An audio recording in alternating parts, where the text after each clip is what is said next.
Alright, let's continue on last week's chapter 17b.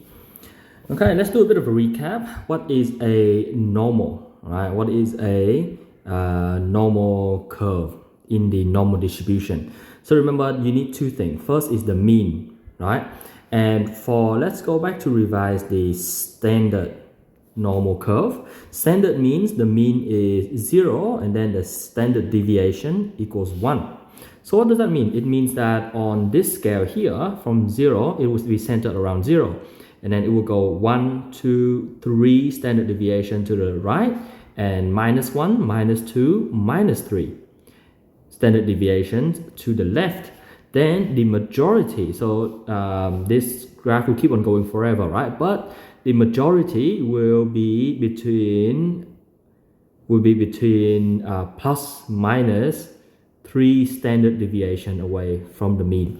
Right, so as you can see, the majority of the area will be between -3 and +3 standard deviation. Okay, in fact, if you guys remember the rule, it was 65. That means 65% of the area.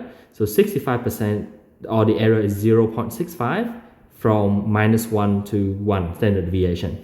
And next would be 95. That means from -2 to +2 standard deviation away from the mean. So I'm looking at the mean and then -2 and mean +2, yeah?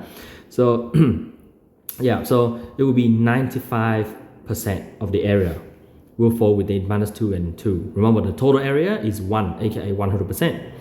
And then 99.7% of the area will fall within minus 3 standard deviation. So now this one should be 99.7%. Okay, so that's the standard normal curve, and the total area, if I consider everything, it should be 100%. All right, so that's a bit of a recap on the normal distribution. Now remember, we went through the example that let's say we're talking about the height of people at school, right? So the height, the mean, let's just say it's 160 centimeters, and the standard deviation is 5, for example, or let's say 10, right? Standard deviation is 10 and the mean is 160. So what that means is that on this curve, the mean will be 160, and then you plus 1 standard deviation, plus 2 standard deviation, plus 3 standard deviation. Whoops, change that back here. So this one will be 170, 180, 190, right? And then you -1, -2, -3 standard deviation. So that's going to be 150, 140, and 130. Okay, so I will actually, I'm just going to cheat a little bit. I'm going to take that because the shape should be the same, right? It's centered around the mean, which is 160, and the majority of the area will be between ±3 standard deviations. So let's say these two curves look almost the same. It's just the difference is that the mean, this one, the standard normal curve is 0, and then on the actual distribution for the height of the students at the school is 160, right? So if you notice that the value -2 on the standard normal curve then corresponds to the number 140, all right? And there is actually a way to correspond each of these numbers to a number on the standard normal curve in order to see how far away you are from the mean. So the formula, you need to remember the standardization formula. Standardization formula is Z is equals to X minus the mean and then divided by sigma. Okay, so what does that mean? Let's just have a look at this example of the height here, right? So let's just say X is like the value on our main distribution, and Z is the value on the standard normal curve. So let's just say if we look at this height distribution here, right? The mean is 160 and the sigma is standard deviation is 10. So let's just say given height 160 centimeters, what do you think the corresponding value on the standard normal, like the Z value is? So the Z value, right, the Z of 160 centimeters would be the value X, which is 160, and then minus the mean 160 divided by standard deviation 10. So 160 minus 160 is 0, divided by 10 is just 0. So see, this is how you can map a value on the main distribution to the standard normal. Remember, standard means the mean is 0 and the standard deviation is 1. Okay, all right. So now that's just the one value. But how is this actually useful? Well, let's just say we have okay, let's calculate another one. So let's just say we've given the height, so the z value of 170, right, or say 180. Like how far away from the mean is this value? So I would use the same formula. So x this time is 180. Yeah, it's corresponds to the x value here. So the z value of 180 is 180, and then you subtract this mean, which is the same, over standard deviation, which is the same. So that would be 20 over 10, which is 2. So when you look up here, right, the value 180 actually corresponds to the value 2 on the standard normal curve. So what that means is, on the standard normal curve, the probability of let's say z, right, because that's the z curve, standard normal curve is the z curve, and this one would be the x curve, right? So probability of z less than 2, right, and you guys learned how to calculate this before. So actually, let's say more than 2, right? The probability of z more than 2 would be you just take, you know, like the 95 rule. So we know the tail here is 100 minus 95, right? That's plus minus 2 standard deviation, so that would be 5%. So there will be 2.5%. So this would be 2.5%. All right. So because they share the same location, right? The sort of same location on the standard normal curve. That means that on the curve below, probability that x is more than 180. As you can probably guess it, and you guys did this before, it will be also the same, 2.5%, right? Because, you know, it's 2 standard deviation away from the mean, and then we know that, you know, plus minus 2 standard deviation is again 95%. So then this tail is 2.5%, which is the value that we just found here. Okay, so the z value for a certain value, right? The standardized value is the value where the probability around that value, so less than that value or more than that value, is the same as the probability of the z value. Okay, that could be a little bit confusing, so let's have a look at this example. All right, this question 13 here. So this question is about standardization. So why would standardization be important? So let's just say, okay, let's have a look at this example. So a student scored some results in both biology and history. But note that because the subjects are different, right? So the average, so the mean for the cohort is different. So you see the mean for biology is lower, 68.5%, which you may think that, oh, it might actually be a bit harder, but how much harder, right? We don't know. And the standard deviation is 4.9, means there's a wider spread of values than for history. So for history, the average is higher. This one actually, don't you think that this seems a little bit like math methods, and this is general math, right? So general math, the mean is higher, and people get, you know, there's less deviation between the scores. But then for methods, let's say for methods, the mean is lower, it's only 68%, right? And then there's more deviation because this is a harder subject.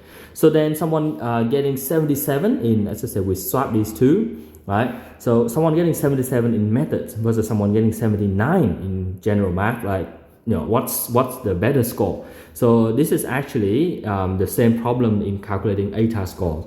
And standardization is an actual technique that they use to calculate your ATAR scores. One of the techniques that they use. Okay, so let's try standardization. So let's not look at biology and history. Let's map that to math methods and general math, right? So let's say the z value. So for the mean for math methods would be 68.5, and then the standard deviation for math methods would be 4.9, for example. Okay, and the x value is just the actual mark. So x value for the methods is 77. So given all of this, the z value for methods, so the standardized score for methods, would be x minus mean over sigma, right? Which is 77 minus 68.5 over sigma, which is 4.9. And if you were to actually punch that into the calculator, the value will be 1.735. Okay, 1.735. So think about what that value means for a moment, right? I will give you the explanation later. All right, let's calculate the for general math, right? Let's calculate the standardized value for general math. So these are the values for general math. I will just quickly get that answer up. So Z of general math, GM, right, is going to be the actual score, which is 79 minus the mean, 75.3 over the standard deviation, which is 4.1, right? It's just the same formula. Just remember, this is the same formula used for standardization. You will need to remember this formula, learn it by heart. Okay, if you were to actually punch that into your calculator, the answer will be, okay, so Z of general math would be 0.902. Okay, so let's compare these two scores. Which score do you think is better? Math methods or general math? Okay, if you guess math methods, you were right. It is the better score. So what does that even mean? So this number, the Z value, if you were to actually look at the standard normal curve up here, 1.735, that will put your score somewhere around here, right?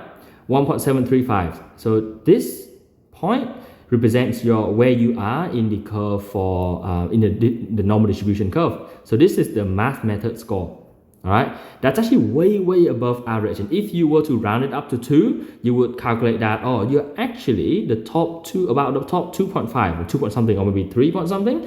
And in chapter 17C, you will learn how to actually calculate that. Okay, but yes, this would actually put you in the top 2 to 4% of the entire student population if your standardized score is 1.7. Now compare that with the general math score, 0.902. So on this graph, 0.9 is around here. Actually here, sorry, it will be around here, right? 0.9.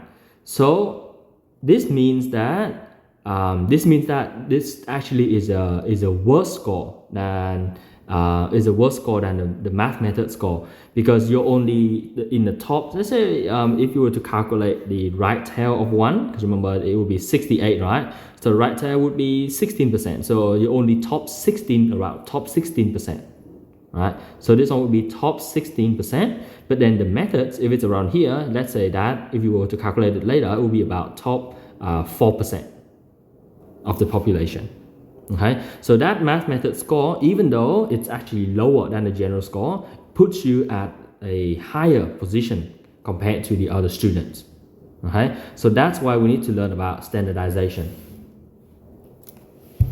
Okay, so next, now that you guys have learned about standardization, you need to try this question 14.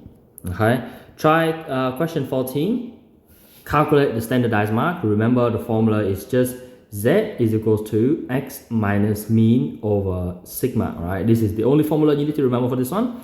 And then you can calculate the standardized mark, and you can simply answer these questions. Who is the best student in French, English, or mathematics? And then who is the best students overall? Give reasons for your answer, right? Just answer all of these 3 questions for me.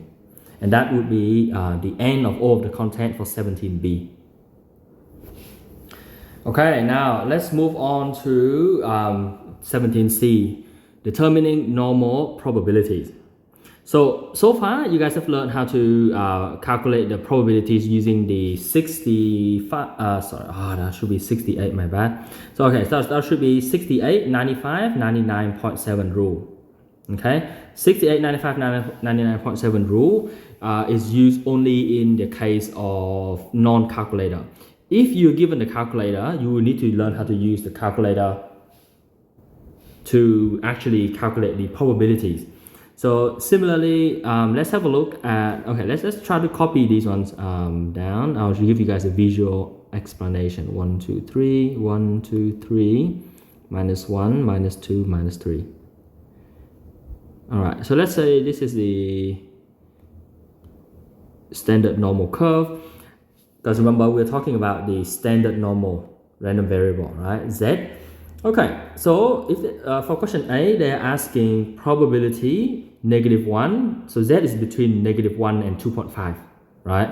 So -1 less than Z, less than 2.5. -1 and 2.5. Now just remember these two values are the values on the curve. So -1 is like this one here. So they're talking about, okay, the area from here all the way to 2.5, right? Which is like around here. This is 2.5. So they actually want to calculate. So for question A, they're asking us to calculate what's the area between here and here. So note that the 68, 95, 99.7 rule does not cover half points, okay? So we cannot calculate. If they ask for -1 to 2, you technically can use that rule as estimation, but it cannot calculate like the area at the half point, like 2.5. So how do we do that? Well, it's actually very simple. So here, just follow the instructions: menu, probability, distributions, and normal CDF. Okay, straightforward. Lower bound -1, upper bound 2.5, and mean and standard deviation is 0 and 1 because this is the standard normal random variable. Okay, so Z standard normal. I'll write this again. Z or standard normal. Right, Z standard normal means mean equals to 0 and standard deviation equals to 1, which is the graph that I just drew over here. Okay, and when you punch that in, the answer would be just simply 0. So I'll just write this one as norm CDF -1, 2.5, 0, 1, which is 0.835 to 3 decimal places. That's it. Right, as simple as that. Now question B. I will borrow this. All right, let's reuse that. Put down here. So what would the area for question B look like? All right, let's have a look at question B here. Okay, probability Z more than 1. Okay, so probability PR Z is more than 1. So we'll start at 1. Right, we start at 1 and we want the area from 1 onwards. So it actually goes to infinity. Okay, so this area here actually covers all the way to infinity. Right, you need to cover all the way to infinity. So how do we put that into the calculator? So note that the upper bound, this is a strange number for the upper bound, 9E999. Okay, E is just like 9 times 10 to the power 999. So it's just making it a really, really big number. So 9E999 is for positive infinity, and then negative 9E999 for negative infinity. So note that the letter E is a special letter, right? It's in your calculator. It is in your calculator. It is the letter next to the letter A. So on your calculator, this E, right, is actually the button that says EE. Okay, and that button is like next to your button for the letter A. Okay, so that's for the E there.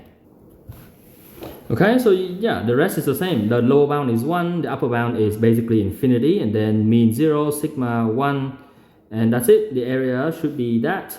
Okay, so I'll write this one in here, equals to norm CDF. Note that for normal distribution, you only get CDF, right? Because you only get the area between two values. There's no PDF in normal distribution, only norm CDF.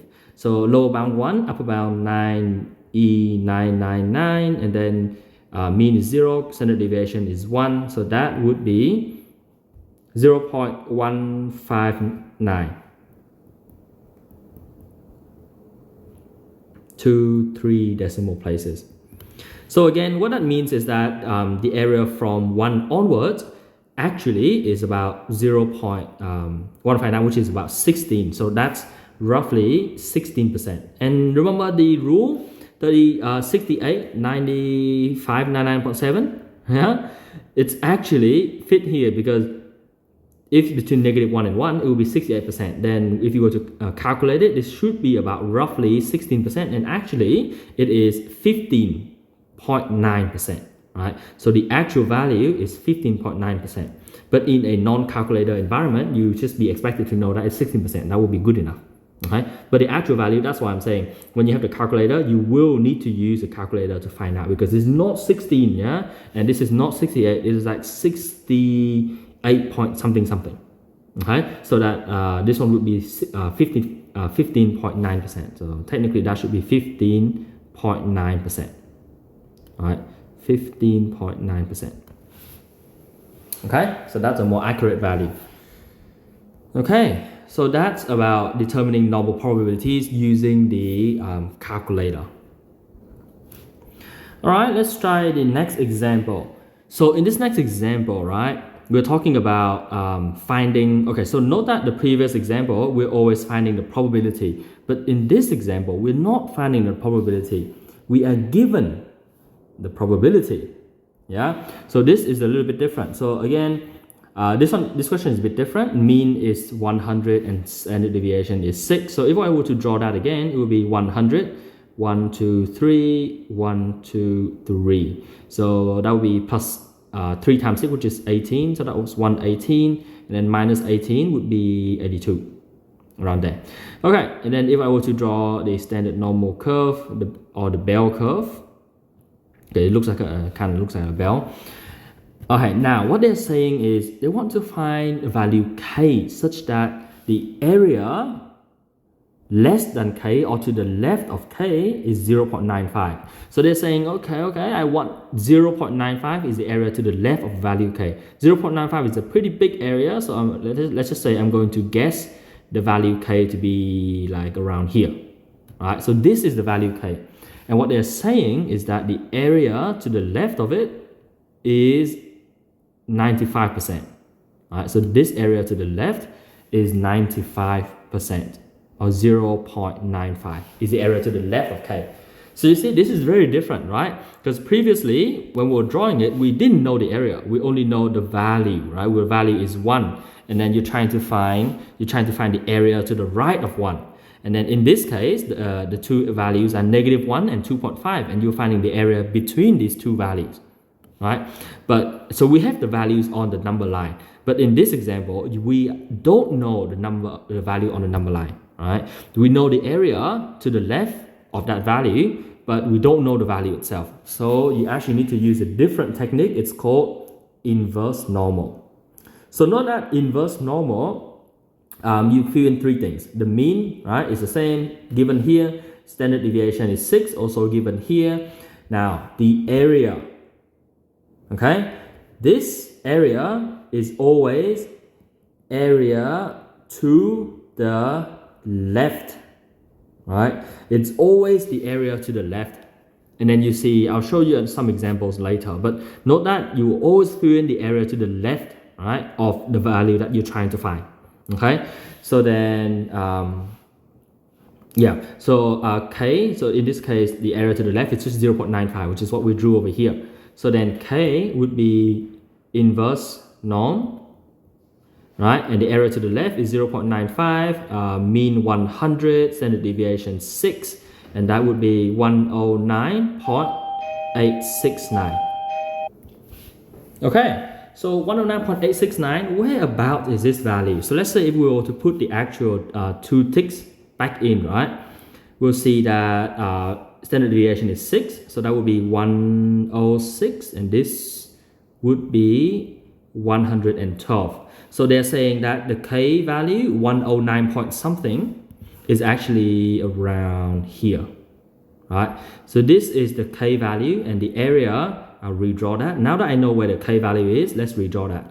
So k is here, and the area to the left of this is 0.95. Okay, so this area that I'm shading here is 0.95. Yeah, that's the area to the left of k, and k is between 106 and 112. So remember, we did standardization. What do you think? Right, the standardized value. So standardized value of k, value of this value k, or z of k. What would this one be? Well, this one I would guess it to be 1.5. Okay, because remember, this is on the standard normal curve, it will be centered around 0. That's 1, 2, 3 standard deviation away, and k is between 1 and 2, so I'll guess it to be about 1.5. But remember, the actual value, you can calculate that by the formula. X, which is 109.869 minus the standard minus the mean, which is 100 over standard deviation 6. And if you were to actually punch that into the calculator, you would get this to be 1.644. Okay, so it's just a little bit above 1.9. Yeah, so that would be 1.644, and is what we expected, right? Is a value between 1 and 2 here. So note that in this question just ends here. So once you find the value of k, that's it, because they only ask you to find k such that the area to the left of k, or PR x less than k, is 0.95. Alright, so once you find the value, that's it. So this standardized value is only, this thing is only for me to recap the concept of 17b standardization for you guys. Alright, so now that you guys have learned how to calculate certain normal probability values, I want you guys to try these questions from 17C. Okay, so question 1, just do all of it. Alright, it's very good practice for you guys to make sure you punch into the calculator correctly. And remember, I will give you guys the notes digitally, so you guys can check the answer afterwards on from the notes. But yes, please do question 1, 4, 5, 6, and 7. So question 1, remember, for example, let's say 1B, right? So this would be norm, right? This would be norm CDF. And remember, you need to find the values and then draw the diagram. Okay, I want to see the diagram. Okay, I want to see the diagram. If you just put down the value, I will make you draw the diagram for every single diagram that you miss for this question 1. Trust me, the more you do this, the easier it will be to do chapter 18. Chapter 18 is not easy like this. You need to think of this as you can imagine the diagram in your head, right, in order to do chapter 18. Right, trust me on this. So draw a diagram for every single one of these questions, please. Okay, and yeah, so for question D, for example, it will be norm CDF, and then this one, the lower bound, right? Because xz less than this, so lower would be negative 9E999, and then the upper bound, right? Upper bound would be 2.53. Okay, and mean is 0, standard deviation is 1. So it's given in the question here, the standard normal random variable. Alright, so that's how you would calculate the value. And then z less than this, that means you need to draw it out. Alright, so draw it out, less than 2.5, it would be like, so that would be like 0, 1, 2, 3. So z less than 2.5 would be like here. You put where the 2.53 is, and then you shade the area. Alright, z less than that is this area here. Okay, and this would be 2.53. Okay, so you need to at least do the diagram, the basic diagram. You don't need to fill it in fully with all the numbers, but make sure it follows plus minus 3 standard deviation is where most of the area of the bell curve is, and note down the value that you're calculating the probability for, and shade the area corresponding to that probability. Okay, and question 4 is the same. It's just that for question 4, you would have the lower bound is a little bit different. It's an actual number, and upper bound is also an actual number. So you make sure you find the probability, and you draw the diagram for each of these questions. Okay, it won't take long. Trust me. It's like you may feel it's too long. No, it will take like a minute per question. Okay, it's like these 8 questions from question 1 will take you like 10 minutes to do. And these 4 questions will take you like another 4 minutes. In total, it will be 15 minutes, and you're basically done with these 2 questions. Now, these 3 are the inverse normal, right? Inverse norm. Okay, so these 3 are the inverse norm questions where you are trying to find the value on the number line where the area is 0.9. Okay, so it's kind of like this. So it's like if you have a standard normal curve, then it will be a value C, where the area to the left of that is 0.9. Okay, pay attention to these symbols. For now, for these questions, the symbols are always less than, but later when we go back to class, some of the questions will be more than, and you see that you see that one later. But for these, they already give you the area to the left. You simply just punch in the area is 0.9, and then it's a standard normal. Remember, standard normal means the mean is 0, and the standard deviation is 1.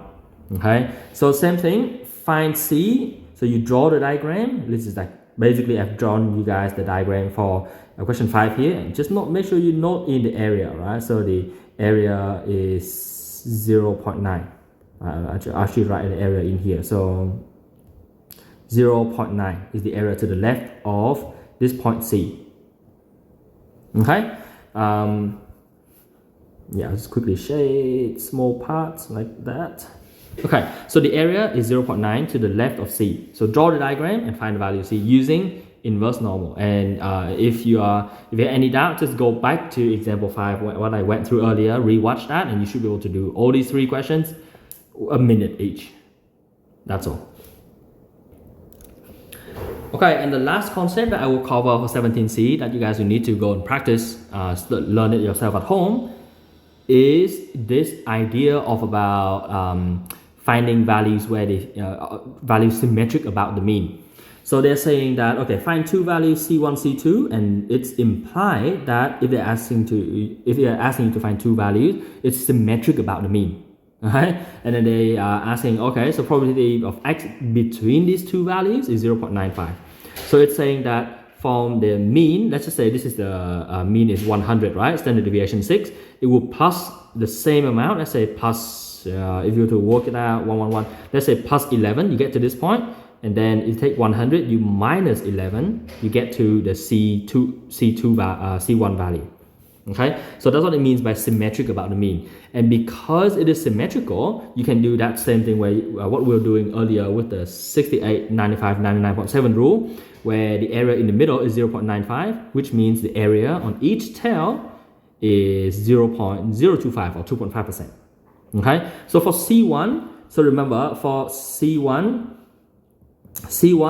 the value would be you would find the value by inverse normal. So the area and then mean and then sigma. So note that mean and sigma is always the same. It's just given as 100 and sigma is 6, standard deviation is 6.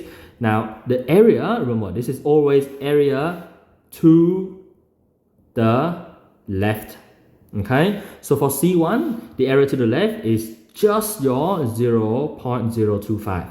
However, for C2, it's a little bit different. So for C2, it's also inverse norm because you're trying to find a value given an area, right? Mean, standard deviation, same thing. Now, this one, the area to the left of C2 would be, right, I'll pause for a second there, think about it. What's the area to the left of C2 here? If you say anything like 0.95 or 0.025, that's wrong because it's actually this thing, 0.95, plus the tail as well. Yeah, because 0.95 is between the 2 values C1 and C2, but you need to also account for the part to the left of the 0.95 centered around the middle. So plus 0.025, so actually what you need to put in is 0.975, okay? So the area to the left of C2, if I were to draw C2 by itself, let's say if I were to just draw the C2 value, right? C2, the area to the left of that is 0.975 or 97.5%. That's for all of the area to the left of the C2 value, okay? Because it takes in the 0.95, that's the area between C1 and C2. And you also need to add like this tiny little bit here. This bit is 0.025, right? Add that to because that's from C1 to negative infinity, okay? You need to add that to the area to the left to get the whole area to the left of C2, okay? So yeah, inverse normal, you get the 2 answers. It will just be C1 is this and then C2 is that. All right, if you have understood that, then there's only one question I will ask you guys to try, which is one of the final 2 questions, question 17. Okay, so this question, it's just a standard one. This is just the first part, right? Just just the normal distribution, also normal distribution. This is just conditional distribution. Just remember, it's PRA given B is PRA and B over PRB, right? And then this is your question D is your standard inverse normal, right? Area to the left is 0.95. Now K is a bit different. Area, they give you the area to the right of K. Okay, and remember inverse norm needs the area to the left, and this is not 0.9. Okay, you gotta think about it, right? So the area is something else, not 0.9. Right, in order to get the value K. And then same thing, question F is a new one that I just covered, C1, C2, such that the area between them is 0.95. Same thing, just look back at this one here, okay? So the area to the left of C1 is this, and the area to the to the left of C2 is basically that, right? It's the same idea, where the area between them is 0.95, and yeah, just repeat whatever example 6 was about, okay? And that's it for this lesson. It's only about half an hour of recording, but you guys just need to do these questions. 17, and then 1, 4, 5, 6, 7, and from 17b, just the question 14. That's it, all right? So work through these ones, and then I will see you in our online lesson.